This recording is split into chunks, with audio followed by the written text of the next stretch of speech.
Badang sumagot na dahil ginawang example ni Looney. Tipsy D saludo sa nagawa ni Batas at lip cram kinilig kay Looney. So tara.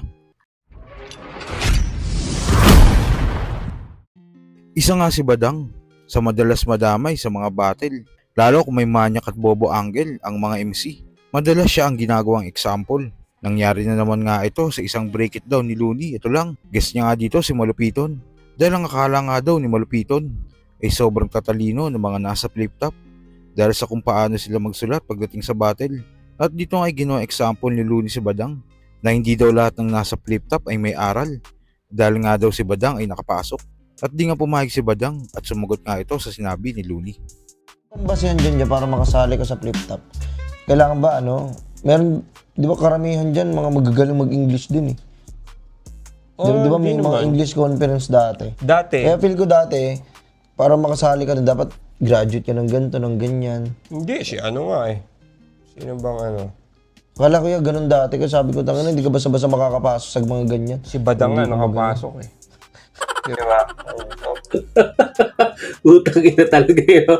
Si Badang nga nakapasok. Ibig sabihin, parang wala akong pinag-aralan o ano. Ay, nako. Pero okay lang yan kasi alam naman natin na hindi lang naman ako ang pwede mong sabihan ng ganyan. Unang-una, nandyan din sila Tokel. Mas matitindi pa sa akin yung Bunger, Crack. Sila sa ito, hindi rin naman tapos ng high school din yan. Marami dyan, sila Shernan, hindi rin tapos ng kolehiyo yan. Sino pa ba? Marami. Sila Kiram, hindi naman mga graduate yan eh.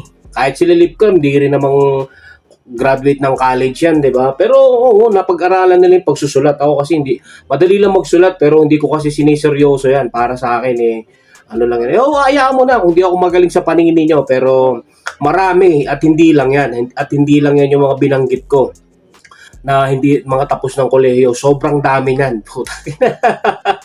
Everything is possible. Basta, anuin mo lang. Kapalan mo lang yung mukha mo. Pansin ko lahat sila matatalino, halos lahat sa Inakapalan mo na lang mukha mo eh, no? Parang sinasabi niya rito, siya lang yung matalino. Actually, si Looney hindi rin naman tapos ng kolehiyo yan eh. Undergraduate din yan. Pero syempre, Sa kabilang balita naman, isa nga si Batas sa tinuturing noon na heavyweights ng flip top. Kaya madalas pag may laban siya ay main event. Sa uling laban niya nga kontra Luxuria, nagtala si Batas ng record na 20 wins at 7 talo. Naging back-to-back champion ng Isa Buhay noong 2014 at 2015. Champion ng Isa Buhay Tournament 2, magingay para kay Batas! Back-to-back champion, magingay para kay Batas! Sa Buhay Champion 2015. Sa 27 na laban ni Batas sa flip top, 19 dito ay main event. Sa post nga ng isang FB page ng Linyal, dito ay pinost nila ang 19 main event appearance na nagawa ni Batas. At ilan na pa-share ang mga battle MCs. Isa na nga dyan si Tipsy D.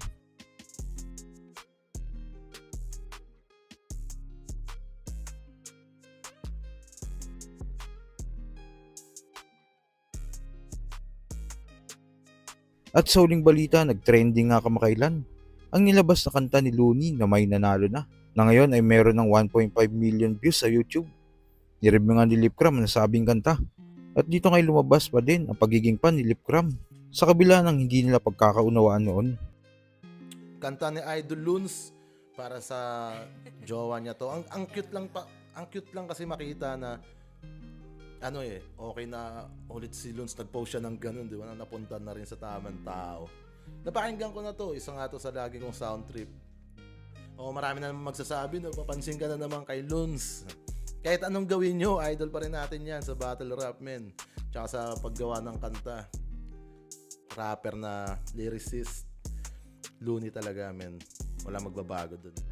Kamusta ka, bossing? Mas good ba sa morning? Maganda ang gising, nasa mood na mag-rec. Ano? Fun na fun, no? Yung multi talaga yung main recipe sa ni Loons eh. Pang patwitams na yung beat eh. Di ba? Pero yung lyrics niya pang God of Rap na Pilipinas.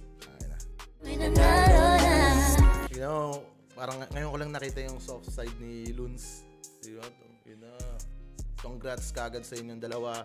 Hindi ko alam kung kinikilig ako Parang gusto ko ako na lang yung babae, ako yung mayakap kay Luns eh. Hindi, joke lang. Kasi matagal parang si Luns, ang tagal nang walang pinopost na na partner, di ba?